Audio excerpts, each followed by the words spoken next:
salaamaaleykum mbokk yi safo seetaan GTV 72 dal leen ak jàmm foofee ca Caaroy jidda kaw desuñu ginnaaw benn yoon ci arbre de Noël yi nga xam ni banlieue bi namoon nañ ko trop grâce à mouvement bi ñu tuddee émergence de la banlieue ñu gën ko xam ci MEP njiit la di Omar Kane ànd nag kii di madame Rose Valadine ñu di gàttandu ko teeru bu am solo mu yëkkati cadeau jébbal ko askanu banlieue ba duñ def lu dul ñu teewlu kaddu yëf jiitu ruusee ci micro Maxali Kane.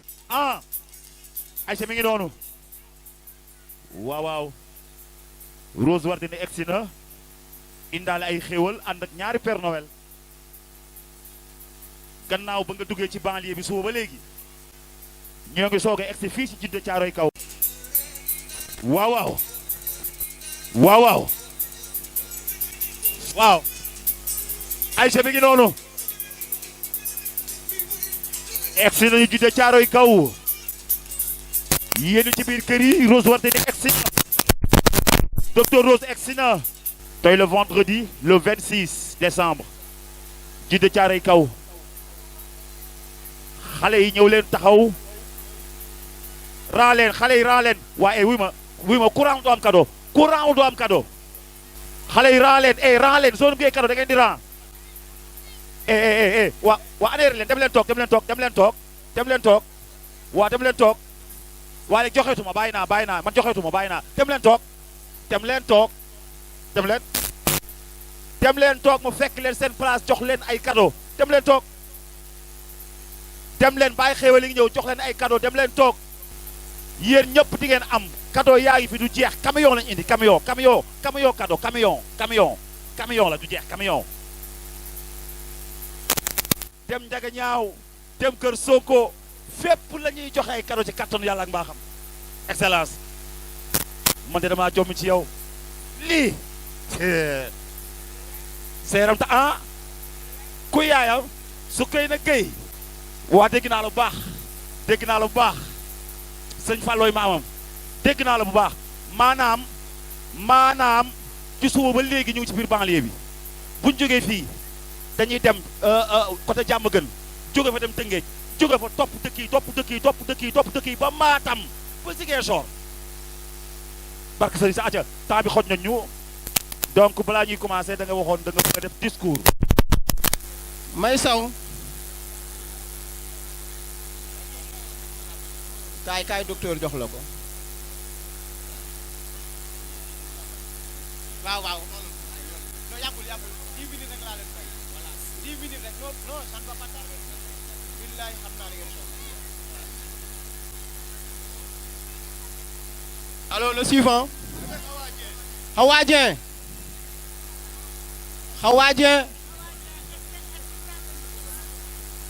docteur Rose mu ne Hawa Dieng est-ce que jàng nga bu baax est-ce que am nga une très bonne moyenne ana yaayam xale bi na ñëw ak waaw kii maternelle lay def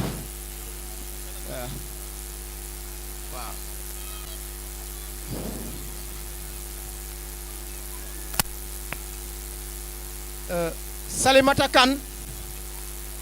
Salimata Kane c'est ma fille docteur c'est ma fille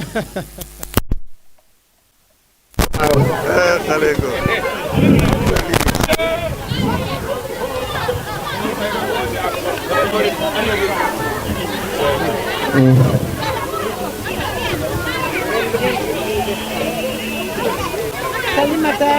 Kane mu ngi jàng elle est brillante quoi machallah dem mu ne papa ji yóbbu ma ci docteur Rose Wardini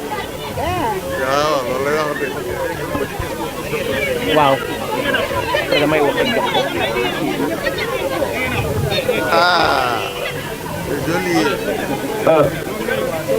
c'est bon donc dañuy def quelques mots rek quelques discours waaw lii kaay toog lii dañ doon immortaliser le moment ba pare aussi vraiment docteur dafa xat donc sans plus tarder dañuy nuyu docteur Rose Wardini mu nekk une maman une référence une dame de fer un très bel exemple de ce que la femme doit être dans sa société tey nous ne pouvons pas dire combien nous sommes honorés par la présence de cette dame de fer, un très bel exemple, comme je viens de le dire, un très bel exemple de ce que la femme doit être dans sa société. Nous vous disons bienvenue à Léona, bienvenue à Djiddah Thiaroye Kao, bienvenue dans la grande banlieue dakaroise où les populations ont tant besoin de voir des références comme vous. Docteur yow mënuñu la fay dañ lay bàyyi ak yàlla lu nit war a defal doomu aadama defal nga ma ko defal nga ko mouvement bi tey xale yi ñoo xewle ñu nekk say xarit te lii du guléet yàgg nga ko def pendant 25 ans yaa ngi sillonné pratiquement tout le Sénégal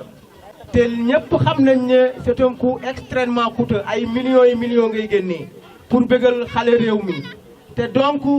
say propre moyens nga koy defee fii ñëw nga fi ñëwat docteur yow lépp looy def da nga ma siy sedd cër sedd si waa Djiddah Thiaroye Kao te loolu lañ la xamee dañ lay ñaanal yàlla parce que tamit xale ku ko bëggal rek yàlla nga bëggal ay xale lañu nga jënd ay cadeau vraiment comme niñ ko defee woon daaw mu nekk lu extraordinaire mu nekk lu rafet di nuyu toute l'équipe bi nga xamante ne tey moo la accompagné suñu grand Badiane moom min na fi di nuyu Père Noël di nuyu toutes les femmes di nuyu toute la délégation bi nga xamante ne moo la accompagné di wax rek dañu kontaan vraiment sans plus tarder damay jox le secrétaire général am benn kii bu mu benn discours bu ndaw bu. Salaamaaleykum. Chères autorités, Madame la marraine Rose Wardini, chers membres du mouvement pour l'émergence de la banlieue, MEP, chers parents et surtout chers enfants, honorables et distingués invités, bonsoir et bienvenue. Aujourd'hui,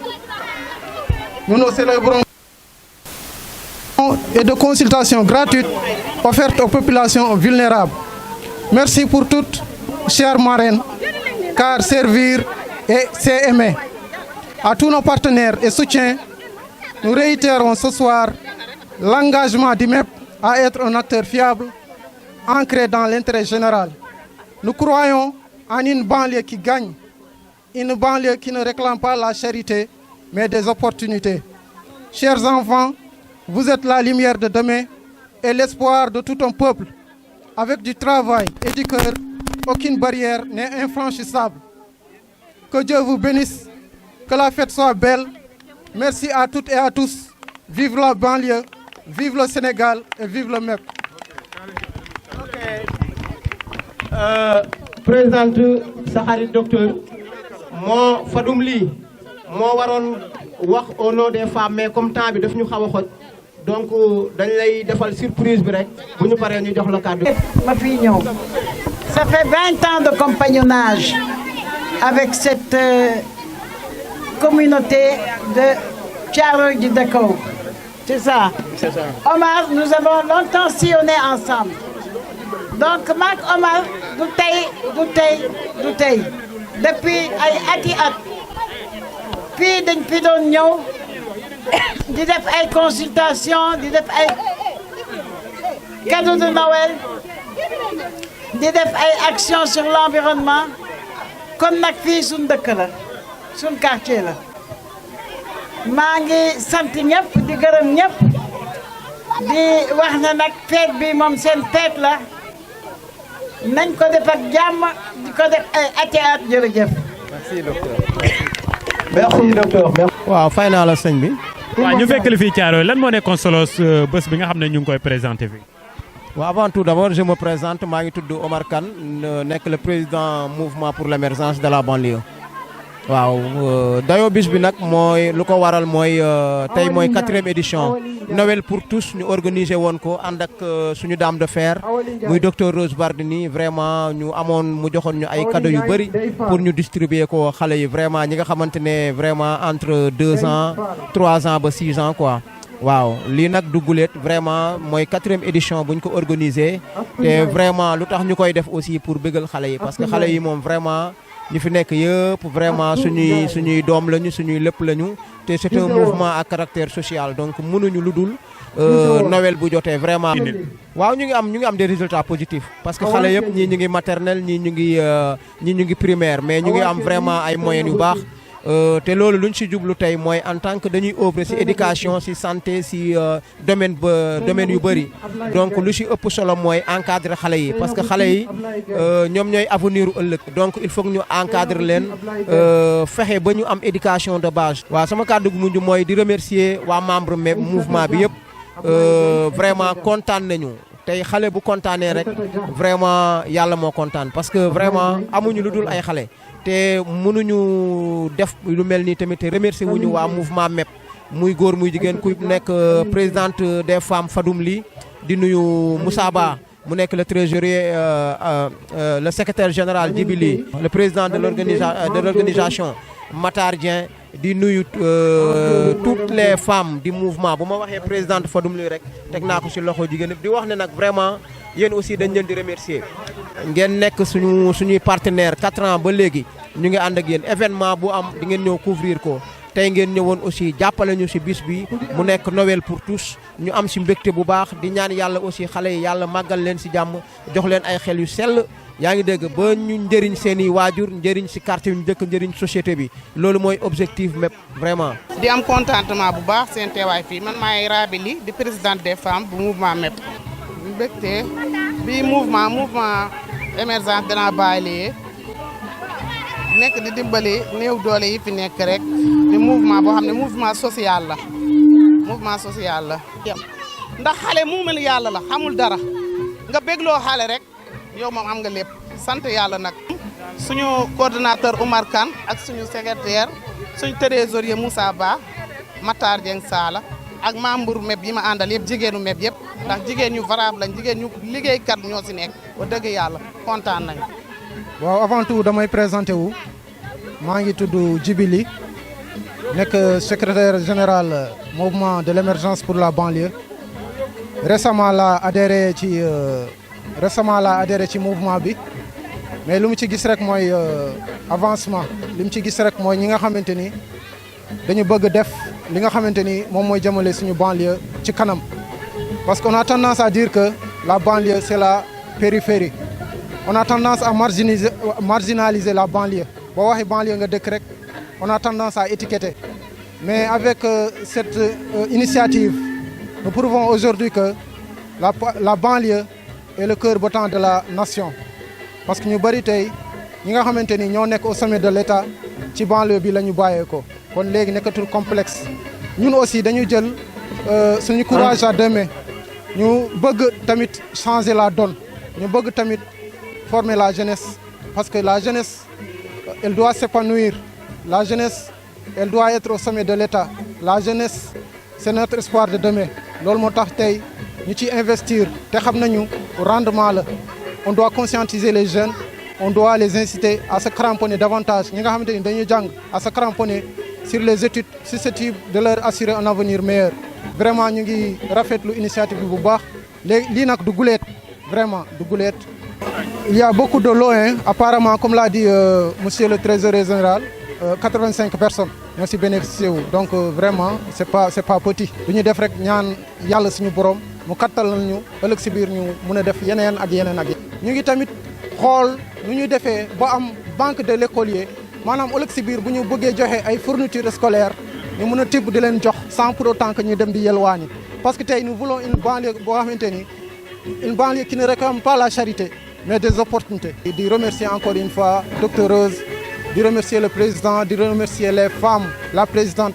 di remercier le trésorier di remercier toute l'équipe di remercier toute la population qui est venue répondre en masse vraiment ñu ngi leen di jaajëfal bu baax a baax. di rafetlu tamit initiative bi vraiment tey ñëw docteur tey vraiment ñëw na ak doole daal ak délégation mag ànd ak ay mascotam ak ñoom seen xale yi koñ bi ñëpp génn magu koñ bi ñëpp génn di ñaan defoon nañ ko daaw doxaat ko ren di ñaan yàlla déwén incha allah ñu def ko mu gën a rëy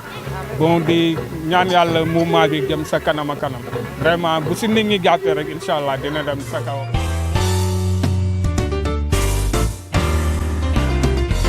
ZTV 60, le Sénégal en image.